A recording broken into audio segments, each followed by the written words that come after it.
Good morning students. देखिए अब next जो चैप्टर हमारे पास आया है डाउल रूल इन बंगाल, मतलब बंगाल में डाउल रूल मतलब दोहरा शासन प्रणाली किस तरह से लागू हुई, किस तरह उसका संबंध हुआ, इसको देखना है।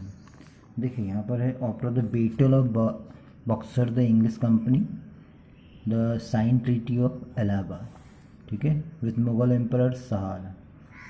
बक्सर युद्ध के बाद क्या हुआ, कंपनी ने मुगल सम्राट शाह आलम के साथ में क्या कर ली, इलाहाबाद की संधि कर ली, ठीक है।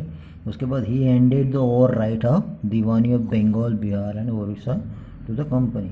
अब जैसे ही संधि हुई तो संधि होने के बाद उन्होंने क्या किया, बंगाल बिहार और उड़ीसा में दीवानी के अधिकार कंपनी को दे दिए, सारे जितने अधिकार थे दीवानी के सभी, ठीक है। With this rights the company had control over the total revenue of Bengal. इस तरह से क्या दीवानी के जितने भी अधिकार थे वो सब कंपनी के हाथ में, समस्त जितने भी राजस्व की हम बात कर रहे हैं, जितने भी अधिकार थे वो सारे कंपनी के हाथ में आ गए।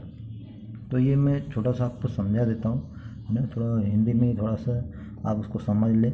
देखिए अब जैसे सारा कुछ कंपनी के हाथ में आ गया, कंपनी के हाथ में आने के बाद क्या हुआ, कंपनी के हाथ में जैसे ही आया तो इन्होंने बंगाल के नवाब निज़ामुद्दौला, क्या नाम है इसका, निज़ामुद्दौला, है ना, इन्होंने ये सारा कुछ क्या किया, निज़ामुद्दौला ने अधिकार जितने थे वो सारे कुछ कंपनी को दे दिए, है ना।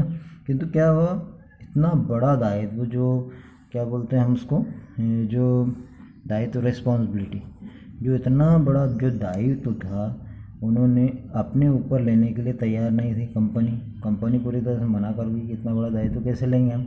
वह केवल सेना और उसके जो कोष, जिसको हम क्या बोलते हैं उसको, जो अधिकार, जो कोषालय जो होते हैं ना, जहाँ पर खजाने रखते हैं, उन पर अधिकार चाहते थे।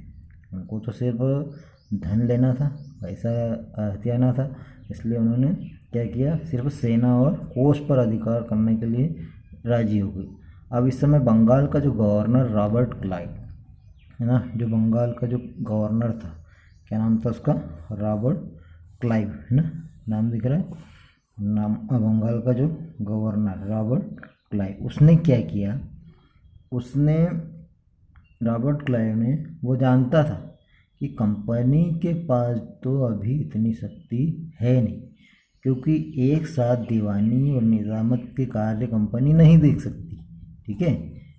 तो उसने क्या करे, उसने जो क्लाइव ने काफ़ी सोच विचार, बहुत दिमाग वाला था, उसने बड़ा सोचा और निजामत का जो कार्य था, है ना, ठीक है, दीवानी से हटकर जो निजामत का जो कार्य था वो बंगाल के नवाब पर छोड़ दिया, और दीवानी का जो उत्तरदायित्व, जो रिस्पॉन्सिबिलिटी जो थी, वो अपने ऊपर ले करके निजामत सबसे, उसने जो दीवानी जो अपने ऊपर ले लिए। अब हम एक चीज़ समझना चाहेंगे कि जो निजामत जो है, ठीक है भाई, हम ये चीज़ तो समझ गए कि दीवानी क्या है। निजामत जो फौजदारी जिसकी मैं बात कर रहा हूँ, है ना, निजामत है क्या, उसका अर्थ क्या होता है, उसको समझ लें। निजामत का अर्थ होता है शासन करना, यानी कि शांति व्यवस्था तथा क्या बोलते हैं उसको, बाह्य आक्रमण जो भी है उनसे सुरक्षा करना, ये होता है निजामत। और फौजदारी का कार्य क्या होता है, बंगाल के नवाब के पास ही रहा तो उसने क्या किया, राजस्व, है ना, जो भूमि कर जो वसूल करते हैं, है ना, इनके लिए कंपनी ने रज़ा खान और सिताब राय, है ना, निज़ाम मेंटल बंगाल ऑफ एम्पायर, तो इन्होंने क्या किया, रज़ा खान और सिताब राय को क्या किया, पूरी तरह से अपने अंडर करके इन्होंने सिताब राय को बिहार का नायब जो दीवान होता है ना, वो नियुक्त कर दिया, नायब दीवान बना दिया कंपनी ने।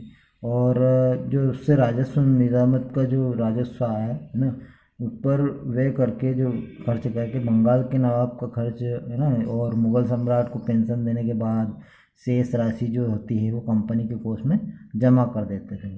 इस प्रकार जो बंगाल की शक्ति थी, या जिसको हम कह सकते हैं कि बंगाल की शक्ति क्या, कंपनी तथा नवाब के बीच विभक्त हो गई, और इसी को बंगाल का दोहरा शासन प्रबंध कहा जाता है, ठीक है।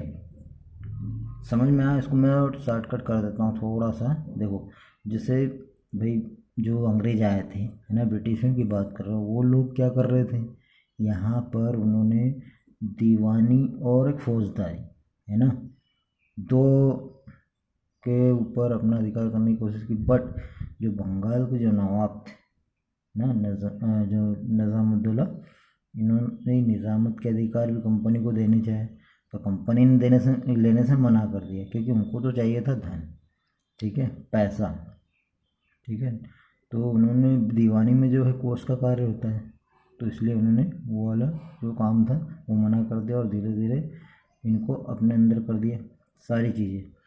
तो जो दीवानी के जो मामले होते थे और जो भी इसमें राजस्व वगैरह, कर वगैरह जो बहुत सारे आती थी, उन्होंने अपने अधीन कर लिया। अब उन्होंने क्या किया, धीरे धीरे बंगाल के ऊपर उसी का पैसा उसी का खर्चा, मतलब उसका पैसा ही उसी पर खर्च करना शुरू कर दिया। तो इसी तरह से इन्होंने क्या किया, इन्होंने बंगाल को दोहरा शासन प्रणाली के अंतर्गत, भाई इस दोहरा शासन प्रणाली से मतलब क्या है, अंग्रेज भी शासन कर रहे हैं और जो नवाब हैं वहाँ के वो भी शासन के। अब नवाब जो है वो भूमि, हमारी जो नवाब क्या कर रहे हैं, सिर्फ सुरक्षा, बाहरी आक्रमणों से सुरक्षा करना जैसे। और इनके ऊपर क्या था, जो अंग्रेज, इनको पूरा भू राजस्व दे दिया, पूरा पैसा इनके अंडर हो गया।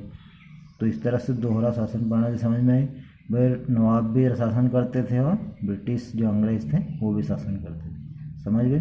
ठीक है, अगला मैं वीडियो बना रहा हूँ, उसका मैं आपको बता देता हूँ, ठीक है, डीमेरिट्स ऑफ डाउल गवर्नेंस। तो उसको मैं अभी आगे वीडियो में समझा दूँगा। ओके, ठीक है, थैंक यू।